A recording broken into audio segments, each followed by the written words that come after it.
Agosto, capítulo 11. Alice e Pedro Lomagno moravam num amplo palacete da avenida Oswaldo Cruz, que fora do pai dele. Alice chegou cedo à sala de café. O copeiro, como sempre, pusera a mesa para dois e estava servindo Alice quando Lomagno entrou na sala. Estava vestido para jogar tênis e tinha uma raquete na mão. Cumprimentou Alice, beijando-a carinhosamente no rosto. Colocou a raquete sobre o buffet da sala e sentou-se no lado oposto da mesa. — O correio da manhã já chegou? — Sim, senhor, respondeu o copeiro. Vou trazê-lo em seguida. O copeiro trouxe o jornal. Lomagno pegou o bule de prata do café, colocou-o à sua frente. Dobrou o jornal e apoiou-o no bule. Ficou lendo, enquanto passava a geleia numa torrada. Do outro lado da mesa, Alice via apenas a testa e os cabelos cuidadosamente penteados do marido. Lomagno dobrou e desdobrou o jornal várias vezes, enquanto tomava café, procurando as matérias que lhe interessavam, sem olhar uma só vez na direção da mulher. Quando terminou, levantou-se da mesa, apanhou a raquete de tênis. Talvez tenha de fazer uma viagem ao exterior. Posso saber aonde você vai? Europa. A Europa tem muitos países. França. Mais alguma pergunta? Você vai com aquela mulher? Que mulher? Você sabe muito bem. Vou sozinho. Não acredito. Você foi ao médico essa semana? Está tomando os seus remédios? Eu estou bem. Há uma coisa que eu tenho de dizer a você. O que é, querida? Eu disse àquele comissário de polícia, amigo meu, que você era amante de Luciana Gomes Aguiar. A voz de Alice tremia. Lomagno rodou o cabo da raquete na mão, como fazem os tenistas, mas seu rosto permaneceu impassível. Não sabia que você tinha amigos comissários de polícia, disse Lomagno calmamente. O Alberto Matos, que foi meu namorado. Ah, sei. Lomagno sabia que Matos investigava o assassinato de Paulo Gomes Aguiar. Olhou para Alice, interessado nas reações do rosto dela. Onde vocês se encontraram? Na casa dele. O tremor de sua voz cessara. Agora, ela vingava-se do marido e sentia prazer nisso. Sentiria mais prazer ainda se ele perdesse aquela tranquilidade inquietante. O que foi que ele disse? O policial fez alguma pergunta? Não. Você vai se encontrar com ele novamente? Não sei. Você é uma tola. Por que foi fazer uma coisa dessas? Ele perguntou se algum negro frequentava nossa casa, exclamou Alice, esperando, sem saber por quê, destruir o controle exibido pelo marido. Lomagno virou as costas para Alice e saiu, sem olhar para trás. Luciana Gomes Aguiar esperava por Lomagno no Country Club, em Ipanema, sentada a uma das mesas em volta da piscina, vestida para jogar tênis. Luciana estava ansiosa, pois eles haviam combinado que ficariam sem se ver alguns dias, depois da morte de Gomes Aguiar, e apenas haviam se falado por telefone. Eu paguei ao porteiro para não dizer nada, mas o cretino não conseguiu manter a boca fechada. Meu amor, eu tinha dito a você que usaríamos o pai de santo como cobertura. Pode-se confiar nele? Não se pode confiar na ralé. Só existe uma gente pior do que os ricos, os pobres. Muitos novos ricos estavam surgindo na sociedade, e Pedro e Luciana desprezavam a vulgaridade desses arrivistas. Acontece que o macumbeiro é um trapalhão incapaz de saber as datas certas. Lembre-se de que ele esteve no seu apartamento na véspera, no dia 30. É fácil confundir as coisas.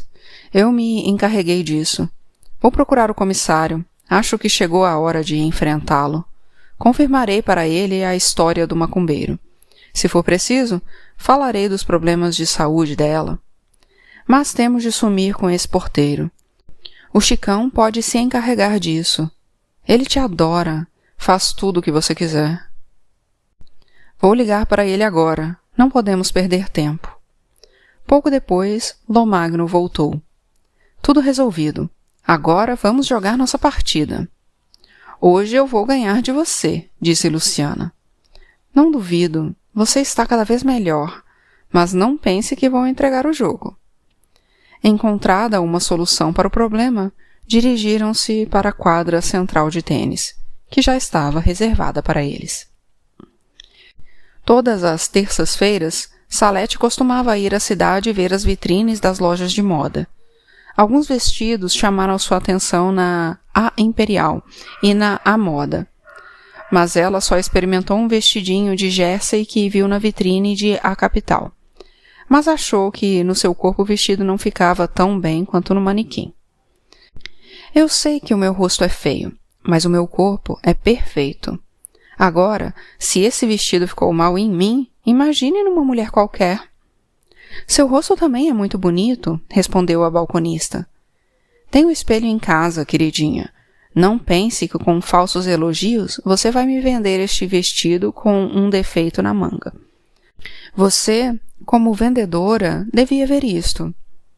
Ele está muito bem em você, disse a vendedora, sem se importar com o tom agressivo de Salete. Você acha mesmo? Está uma maravilha em você. Salete fez várias poses na frente do espelho antes de decidir-se a comprar o vestido. Carregando feliz o embrulho de papel colorido da loja, com cuidado para que o seu conteúdo não fosse amassado, ela caminhou até o ponto do lotação, no Largo da Carioca, que ficava a pouca distância de A Capital. Pegou o primeiro lotação para Copacabana que apareceu. O pequeno ônibus costumava ficar alguns minutos no ponto, esperando passageiros. Salete sentou-se na janela e olhou para fora. Bem em frente, havia uma loja popular de tecidos. Uma mulher saía da loja. Ao vê-la, Salete escondeu-se apavorada, curvando-se no banco em que estava sentada, quase encostando a cabeça nos joelhos. Sentiu uma vertigem, como se fosse desmaiar. Não pode ser ela, pensou. Cautelosamente, levantou a cabeça e olhou novamente. A mulher ainda estava lá, parada, como se não soubesse para onde ir. Era ela mesma. A desgraçada não tinha morrido. Meu Deus! Ficou mais negra e mais feia. Saber que sua mãe ainda estava viva fez o coração de Salete doer de infelicidade. E se Luísa visse? Pior ainda, se um dia aquela negra aparecesse na frente de Alberto dizendo «Eu sou a mãe de Salete?» Novamente afundou no assento, com medo de que a mãe olhasse para o lotação e a visse lá dentro. O lotação afinal partiu, na direção da rua Senador Dantas. Ao parar na esquina da Evaristo da Veiga, Salete ajeitou-se no banco e olhou para fora. Notou aliviada que o fantasma da sua mãe desaparecera. Um negro alto e forte, carregando um pacote, atravessou a rua correndo, fazendo sinal para o lotação. Entrou e caminhou para o único banco ainda vazio, no fundo do pequeno ônibus, tendo que se curvar para não bater a cabeça no teto.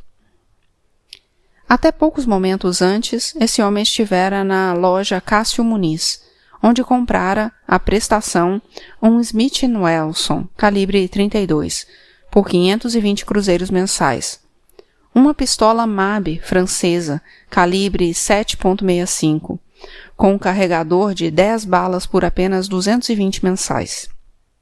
O preço, afinal, não lhe interessava.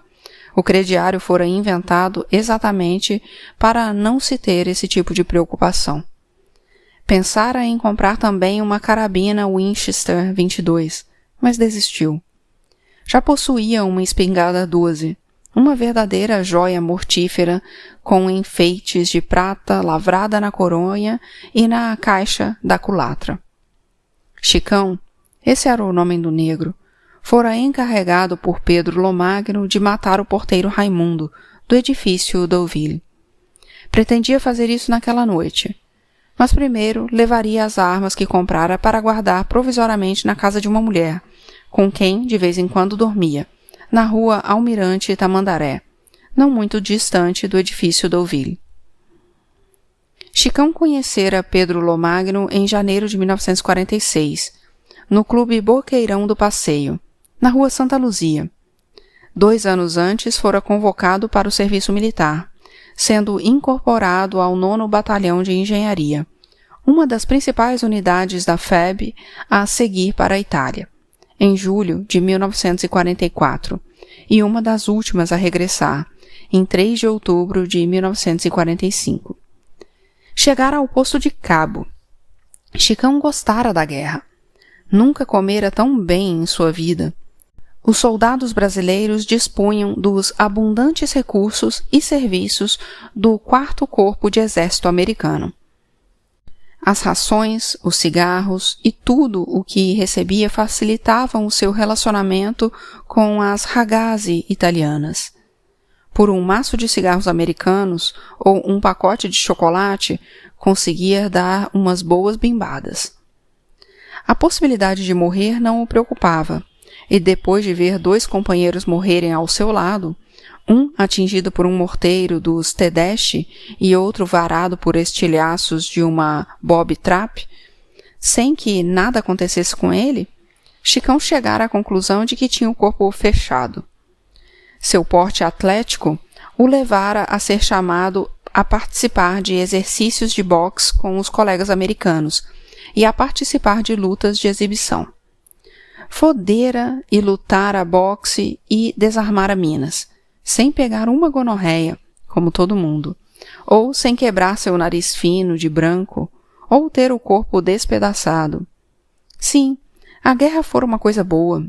As pessoas morriam subitamente na guerra, mas também não morriam assim em São João de Meriti, onde morava? A desmobilização e a volta ao Brasil foram a pior coisa que acontecera em sua vida. Em pouco tempo gastou o dinheiro que economizara e precisou procurar um trabalho. Antes de ser convocado, Chicão trabalhava como servente de obra, mas agora considerava aquele serviço indigno de um homem com a sua experiência. Um ex-pracinha, colega de regimento, lhe disse que o Clube do Boqueirão do Passeio estava precisando de um instrutor de boxe. Apareceu no clube vestido com uma jaqueta militar americana forrada de lã e usando uma bota negra, que ia até acima dos tornozelos, de cadarços grossos e solado de borracha dura que ele chamava de Baby Boot, o Combat Boot, o uniforme de campanha dos pracinhas. Juntos com um capacete alemão de aço e uma pistola Walther, a bota e a jaqueta eram seus troféus de guerra. Após uma rápida entrevista com Kid Terremoto, um ex-campeão carioca dos meio-médios que dirigia a academia de boxe do Boqueirão do Passeio, Chicão foi contratado. 2 dias depois, ele e Pedro Lomagno se conheceram. Lomagno decidira aprender a lutar boxe e o clube ficava convenientemente próximo do escritório da empresa de exportação de café do seu pai, na Avenida Graça Aranha, onde Pedro estagiava, preparando-se para assumir, um dia, os negócios do velho Lomagno. Pedro e Chicão tinham a mesma idade, 22 anos. Um se sentiu logo atraído pelo outro. Lomagno, que era um jovem taciturno e introvertido, admirava o entusiasmo e a alegria de viver de Chicão. Este respeitava a educação, a riqueza e a brancura do outro. Durante 1 ano, os dois se viram 3 vezes por semana na academia. Apesar da íntima relação que se estabelecera entre eles, os dois nunca saíram juntos. Os pais de Pedro não aceitariam a amizade dele com um negro, e os amigos achariam muito estranho se aparecesse com Chicão nas festas elegantes que frequentava. Com a morte do pai, Pedro Lomagno assumiu os negócios da família e deixou de ir ao Boqueirão. Mas nem por isso abandonou o amigo. Contratou Chicão para superintendente do armazém de café da sua firma, na Avenida Rodrigues Alves. Mas Chicão não possuía as qualidades necessárias para aquele trabalho. Lomagno deu-lhe dinheiro para que abrisse sua própria academia de boxe. Depois de alguns meses de prejuízo, e sentindo-se constrangido para pedir mais dinheiro ao seu benfeitor, Chicão decidiu fechar a academia. Pedro Lomagno, que sentia falta das lutas de boxe, pois seu corpo começava a adquirir uma indesejável flacidez em volta da cintura, apareceu no ginásio do Rio Comprido no dia em que Chicão arrancava da fachada a placa com o nome da Academia Brasil de Boxe. O que foi que houve? Fracassei. Não está dando nem para o aluguel dessa jossa. Você devia ter falado comigo. Fiquei sem jeito. Lomagno entrou no ginásio. Eram 6 da tarde e o salão estava escuro. Apenas uma lâmpada, na entrada dos vestiários, estava acesa. Acende todas as luzes, disse Lomagno. O ringue, de medidas oficiais, destacava-se no meio do ginásio. Tem calção e luvas para mim? Aqui tem tudo o que o senhor quiser, até capacetes. Nos tempos do boqueirão do passeio, Chicão tratava Lomagno de você. Já há algum tempo, porém, tratava-o de senhor. Vamos lutar sem capacetes. Lutaram vigorosamente, até Lomagno cansar. Há muito tempo que Lomagno não sentia aquela sensação de bem-estar. Estava sentindo falta disso.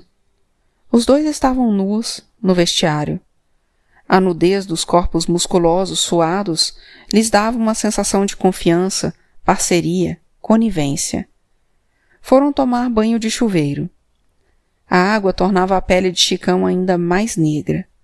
Em contraste, a pele de Lomagno, mesmo depois do exercício violento que praticara, continuava pálida, como se seus músculos poderosos fossem feitos de mármore. Pergunta ao dono do ginásio quanto ele quer. Vou comprá-lo para você. Não adianta comprar. Sabe quantos alunos eu tinha? 2. Quantos alunos você gostaria de ter? No mínimo uns 20. Você já tem uns 20. Tenho? Eu serei os seus 20 alunos. Chicão comprou o ginásio, com dinheiro emprestado por Lomagno. Fizeram um acordo. Chicão não teria nenhum outro aluno. 2 vezes por semana, Lomagno saía do escritório à tarde, sem dizer a ninguém aonde ia, para treinar boxe no ginásio. Agora deserto e fechado, na rua Barão de Tapajipe, no Rio Comprido. Agora, dentro do lotação, Chicão rememorava o telefonema de Lomagno e fazia os seus planos para aquela noite. O que Lomagno lhe pedira era uma galinha morta. Qualquer um podia fazer aquilo com uma das pernas nas costas. Deixou o lotação passar em frente à rua Almirante Tamandaré, indo saltar mais adiante na rua Tucumã. Passou ao lado do banco onde Salete estava sentada, sem olhar para ela, que também não o notou, imersa em suas preocupações. Subiu a rua Tucumã até a rua Senador Vergueiro, de onde seguiu para o Largo do Machado. Sabia que ninguém o estava seguindo, mas agia como se isso pudesse acontecer. Do Largo do Machado foi até a Almirante Tamandaré. Sua amiga Zuleika estava em casa. Pediu a ela que guardasse aquele embrulho. O que tem aí dentro? Chicão abriu o embrulho. Para que você quer essas armas? Gosto de olhar para elas. Acho que todo mundo que andou numa guerra acaba gostando de armas. Fico arrepiada de olhar. Embrulha novamente. Chicão perguntou se Zuleika podia lhe emprestar o carro para aquela noite. O que você vai fazer com o carro? Alguma mulher? Minha mulher é você, disse Chicão, pegando a amiga no colo e levando-a para a cama. Que marca é essa no seu peito? Parece uma dentada? É uma dentada. Eu estava lutando, num clinch, e o outro cara me deu uma dentada. Esquisito. Na cama, Zuleika esqueceu da dentada. Chicão podia mijar fora da pichorra de vez em quando, desde que, quando estivesse com ela, fosse apaixonado, como naquele dia. Chicão saiu para fazer compras e voltou, já de noite, com uma mala preta. — O que tem aí dentro? — perguntou Zuleika, que era uma mulher curiosa. — São uns halteres de ginástica, disse Chicão, enfiando a mão dentro da mala e tirando 2 halteres de 5 quilos. Zuleika segurou um dos halteres com as 2 mãos. Que troço pesado! Para que serve isso? Chicão pegou um halter em cada mão e começou a abrir e fechar os braços esticados, exibindo sua força. Depois pegou os 2 pesos com uma só mão e levantou-os com facilidade sobre a cabeça. Você não acha que existem maneiras melhores de a gente gastar energia? Você é danada, hein, Zuleiquinha? Chicão colocou os halteres de volta na mala, fechando-a cuidadosamente. Não estava com vontade de foder novamente, mas precisava do carro, e quando Zuleika tirasse a roupa, a vontade vinha. O Marechal Mascarenhas de Moraes, chefe do Estado-Maior das Forças Armadas, quase às 11 da noite, recebeu um telefonema de um membro do Estado-Maior, o brigadeiro Neto dos Reis, pedindo permissão para ir à sua casa acompanhado do deputado Amaral Peixoto e do general Juarez Távora, diretor da Escola Superior de Guerra e membro do EMFA, tratar de um assunto da maior gravidade, ligado à situação política que o país atravessava. O Marechal Mascarenhas concordou com o pedido.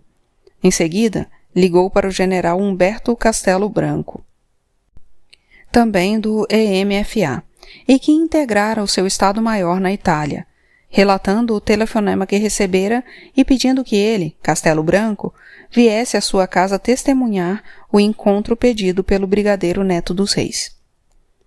Ao voltar da Itália, em julho de 1945, onde comandara a Força Expedicionária Brasileira, Mascarenhas sofrera diversos aborrecimentos.